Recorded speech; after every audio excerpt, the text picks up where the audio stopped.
ইসলামের গজল আসলে আল্লাহ রাব্বুল আলামিনের সুর, যার কণ্ঠ আছে তিনি আপনাদের সামনে পেশ করেন।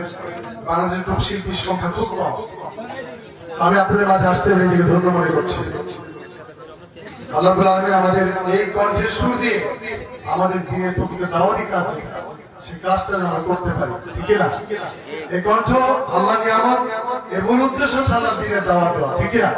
এর বাইরে কোনো শিল্পীর কোনো দাম নেই, 5 পয়সার দাম নেই। শিল্পী কোরআন শিল্পী না হয়, ঠিক না?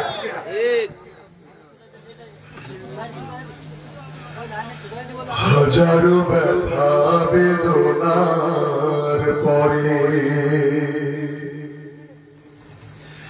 ফিরে আসনি তুমি আপন ঘরে,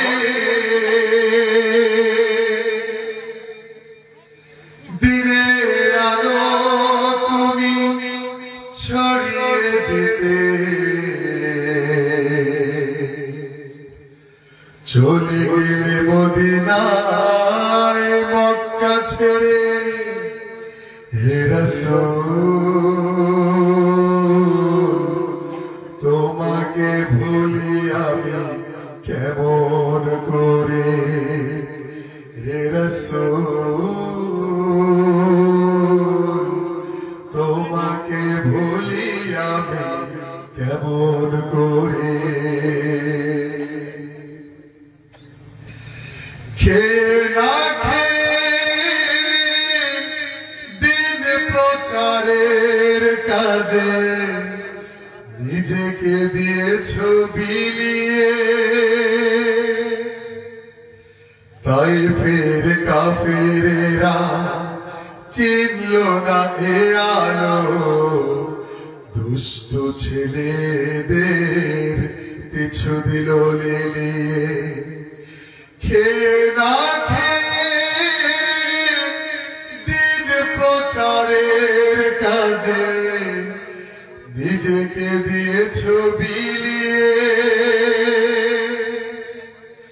তাই ফের কাফেরেরা চিনল না এ আলো, দুষ্ট ছেলেদের পিছু দিল লেলিয়ে।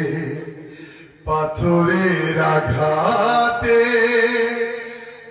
শত বিক্ষত হয়ে সারা শরীর থেকে রক্ত ঝরে, হে রাসূল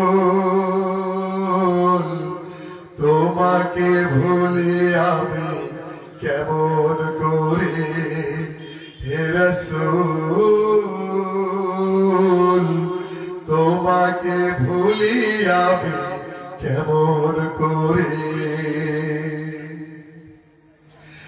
হেরার গুহায় তোমারি ধ্যান, আসমান থেকে নামে আল কোরআন, ভাঙলো সবার ভুল তোমারি পরে, আসলো কোরআনের ছায়া তলে।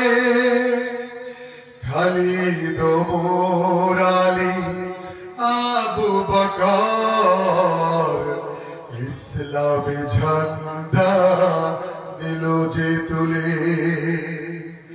আল আমিন তুমি ছিলে যে সদা সকল মানুষের পরে, হে রাসূল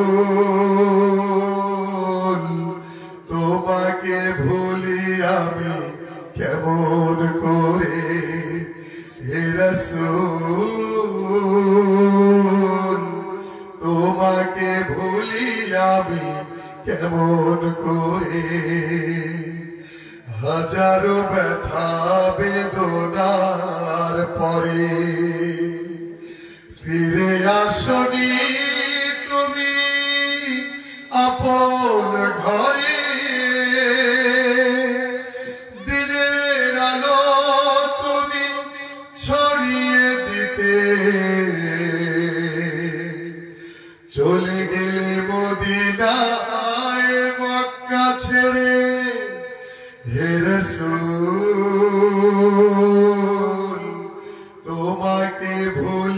আমি কেমন করে হে রাসূল তোমাকে ভুলি আমি কেমন করে হে রাসূল তোমাকে ভুলি আমি কেমন করে